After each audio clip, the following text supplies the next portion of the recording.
কি যে গরম, বরিশালের গরমের অবস্থার কারণে এই যে কুকুর পর্যন্ত পানিতে নেমে পানি খাচ্ছে। মানে এত গরম, এটা কিভাবে কি বুঝতেছি না।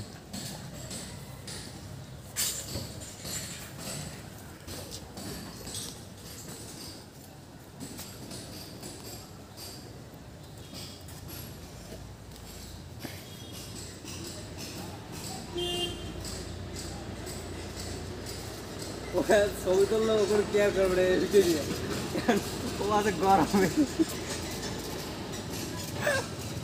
বরিশালের গরম দেখুন দর্শক, মানে এত গরম কুকুর পর্যন্ত সহ্য করতে পারতেছে না। সে খালে নেমে গেছে পুকুরে আর পানি খাচ্ছে।